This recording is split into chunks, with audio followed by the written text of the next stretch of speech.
Hi hello ನಮಸ್ಕಾರ. Welcome to Anika Abhishek cooking and logs channel. ಹೇಗಿದ್ದೀರಾ ಎಲ್ಲರೂ? ನಾನಿವತ್ತು ಬೆಳಗ್ಗೆಯಿಂದ ನನ್ನ ರೊಟೀನನ್ನು ತೋರಿಸ್ತಾ ಇದ್ದೀನಿ. ಆ್ಯಕ್ಚುಲಿ ಇದು ಬಂದು ನನ್ನ 21 ಡೇಸ್ ವೆಯ್ಟ್ ಲಾಸ್ ಚಾಲೆಂಜಿನ 9th ಡೇ ರೊಟೀನು. ಸೊ ಬೆಳಗ್ಗೆನೇ ಎದ್ದು ಅರ್ಲಿ ಮಾರ್ನಿಂಗ್ ವಾಕ್ ಹೋಗೋದಕ್ಕೂ ಮುಂಚೆ ಈ ರೀತಿ ಒಂದು ಹಾಟ್ ವಾಟರ್ನ ಕುಡಿತಾ ಇದ್ದೀನಿ. ಸೊ ಸೋಂಪು ವಾಟರ್ನ ಕುಡಿತಾ ಇದ್ದೀನಿ. ಡೈಲಿ ಆಲ್ಮೋಸ್ಟ್ ನನಗೆ ಬೇರೆ ಏನು ಕುಡಿಯೋಕ್ಕಾಗಲ್ಲ ಅಥವಾ ಬೇರೆ ಏನು ತೊಗೊಳಕ್ಕಾಗಲ್ಲ, ಮಾಡೋಕ್ಕಾಗಲ್ಲ, ಅಷ್ಟು ಟೈಮ್ ಇಲ್ಲ ಅಂದರೆ ಜೀರಾ ವಾಟರ್ ಅಥವಾ ಸೋಂಪು ವಾಟರ್ನ ಹಾಟ್ ವಾಟರಲ್ಲಿ ಜೀರಾ ಅಥವಾ ಸೋಂಪು ಎರಡರಲ್ಲಿ ಯಾವುದಾದ್ರೂ ಒಂದು ಸ್ಪೂನಷ್ಟು ಹಾಕ್ಕೊಂಡು ಈ ರೀತಿ ಕುದಿಸಿ ಕುಡಿದ್ಬಿಟ್ಟು ಹೋಗ್ತೀನಿ. ಬೇರೆ ಇನ್ನೂ ಸಾಕಷ್ಟು ಮಾಡ್ಕೋಬೋದು ಅದು ಇದು ಅಂತೇಳಿ, ಬಟ್ ನಾನು ಜಾಸ್ತಿ ಹಾಟ್ ವಾಟರ್ಗೆ ಜೀರಾ ಸೋಂಪುನೇ ಟೈಮ್ ಇಲ್ಲದೆ ಇರುವಾಗ ನಾನು ಯೂಸ್ ಮಾಡೋದು. ಇವತ್ತಿಗೆ ಇದನ್ನು ಮಾಡ್ಕೋತಾ ಇದ್ದೀನಿ. ಸೊ ಬೆಳಗ್ಗೆನೇ ಇದು ಈ ರೀತಿ ಕುಡಿಯೋದ್ರಿಂದ ಆರೋಗ್ಯಕ್ಕೆ ತುಂಬ ಒಳ್ಳೆಯದು. ಆ್ಯಂಡ್ ಜೀರಾ ವಾಟರು ಬಾಡಿಗೆ ತಂಪು ಕೂಡ ಹೌದು. ಹಾಗಾಗಿ ಈಗ ಬೆಸ್ಟ್ ಅಂತ ಹೇಳ್ಬಿಟ್ಟು ನಾನು ಇದನ್ನು ಮಾಡ್ಕೊತಿರುವಂಥದ್ದು. ಹಾಗೆ ವೆಯ್ಟ್ ಲಾಸ್ ಮಾಡಬೇಕು ಅಂತಂದರೆ ಡೆಡಿಕೇಶನ್ ತುಂಬ ಇಂಪಾರ್ಟೆಂಟು. ಸೊ ನಾವು ಏನೇ ಕುಡಿಯೋದು ತಿನ್ನೋದು ಅದರಲ್ಲೇ ಎಲ್ಲನೂ ತಗ್ಗಿಸ್ಕೋಬೇಕು ಅಥವಾ ಅದರಲ್ಲೇ ಎಲ್ಲನೂ ಮಾಡ್ಕೋಬೇಕು ಅಂದರೆ ಖಂಡಿತ ಆಗಲ್ಲ. ಅದ್ರ ಜೊತೆಗೆ ನಮ್ಮ ಎಫರ್ಟ್, ವಾಕಿಂಗು, ಎಕ್ಸಸೈಸು ಈ ಥರ ಏನಾದರೂ ಇರಬೇಕಾಗತ್ತೆ.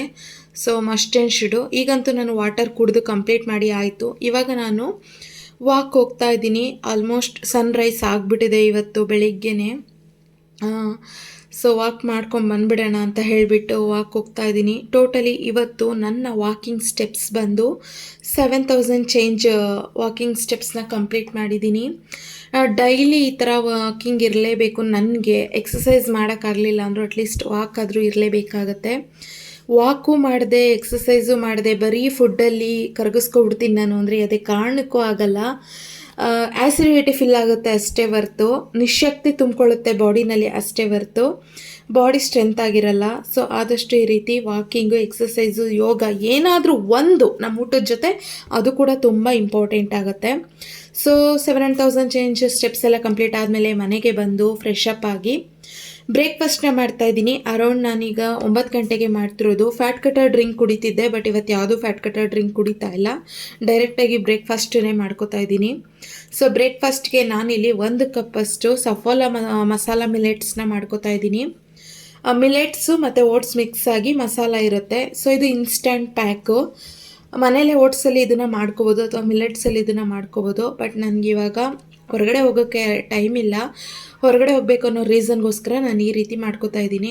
ಸೊ ಜಸ್ಟ್ ಇನ್ಸ್ಟಂಟ್ ಪ್ಯಾಕನ್ನು ತೊಗೊಂಡು ಬಂದಿದ್ದೀನಿ. ಜಸ್ಟ್ ಇದರಲ್ಲೇ ಮಾಡ್ಕೋತೀನಿ. ಇದರಲ್ಲಿ ಆಯಿಲ್ ಇರಲ್ಲ, ಏನಿರಲ್ಲ, ಝೀರೋ ಕೊಲೆಸ್ಟ್ರಾಲ್ ಇರುತ್ತೆ. ಹಾಗಾಗಿ ಜಸ್ಟ್ 1 ಕಪ್ ಓಟ್ಸ್ಗೆ ಸೇಮ್ ಈಕ್ವಲ್ ಕ್ವಾಂಟಿಟಿ ವಾಟರ್ನ ಹಾಕಿ ಈ ರೀತಿ ಬೌಲ್ನಲ್ಲಿ ತಿರುಗಿಸಿದ್ರೆ ಆಯಿತು.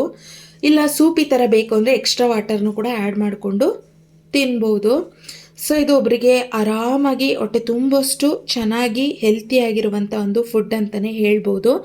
ಮನೆಯಲ್ಲೇ ಆ ಪ್ಯಾಕೆಟ್ ಅಲ್ಲದೆ ಮನೆಯಲ್ಲೇ ಓಟ್ಸಲ್ಲಿ ಹೇಗೆ ಮಾಡ್ಕೊಳ್ಳೋದು ಅಂದರೆ ಜಸ್ಟ್ 1 ಕಪ್ ಓಟ್ಸು, ಆ ಓಟ್ಸಿಗೆ ಮನೆಯಲ್ಲೇ ಇರುವಂಥ ಕೆಲವೊಂದು ತರಕಾರಿ, ಟೊಮೆಟೊ ಆಗ್ಬೋದು, ಈರುಳ್ಳಿ, ಹಸಿಮೆಣ್ಸಿನ್ಕಾಯಿ, ಬೀನ್ಸ್, ಕ್ಯಾರೆಟ್ ಈ ಥರ ಯಾವುದೇ ಒಂದು ತರಕಾರಿನ ಆ್ಯಡೆಡ್ ಮಾಡಿ ಬಾಯ್ಲ್ ಮಾಡಿದ್ರೆ ಆಯಿತು ಅಷ್ಟೇ. ಉಪ್ಪು ಖಾರ ನಿಮ್ಮಿಷ್ಟ. ಆಯಿಲ್ ಹಾಕ್ಕೊಳ್ದೇ ಈ ಥರ ಮಾಡ್ಕೊಂಡು ತಿನ್ಬೋದು. ಇದ್ರ ಜೊತೆಗೆ ನಾನು ವಾಟರ್ ಮೆಲನ್ ತೊಗೊಂಡಿದ್ದೀನಿ. ಹಾಗೆ ಸ್ವಲ್ಪ ಹೆಸರು ಕಾಳು ಸ್ಪ್ರೌಟ್ಸನ್ನು ಕೂಡ ಯೂಸ್ ಮಾಡ್ತಾ ಇದ್ದೀನಿ. ನಿಜವಾಗ್ಲೂ ಪ್ರೋಟೀನ್ ಇರಬೇಕು ಅಂತೇಳಿ, ಪ್ರೋಟೀನ್ ರಿಚ್ ಇರಬೇಕು ಮಾರ್ನಿಂಗು. ಓಟ್ಸ್ ಅಂತೂ ಒಂದು ರೆಸಿಪಿ ದಿನದಲ್ಲಿ ಒಂದು ಇರಲೇಬೇಕು. ಹಾಗಾಗಿ ಮಾರ್ನಿಂಗ್ಗೆ ಓಟ್ಸು, ಅದ್ರ ಜೊತೆಗೆ ಪ್ರೋಟೀನ್ ರಿಚ್ ಇರುವಂಥ ಮೊಳಕೆ ಕಾಳು, ಹಣ್ಣಂತೂ ಮಸ್ಟ್ ಆ್ಯಂಡ್ ಶುಡ್ ಮಾರ್ನಿಂಗ್ ಇದರಲ್ಲಿ.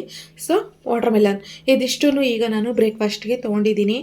ಬ್ರೇಕ್ಫಾಸ್ಟ್ ಆಗಿ ಒಂದು 10 ನಿಮಿಷ ಆದಮೇಲೆ ನಾನು ಗ್ರೀನ್ ಟೀನ ತೊಗೊಳ್ತಾ ಇದ್ದೀನಿ.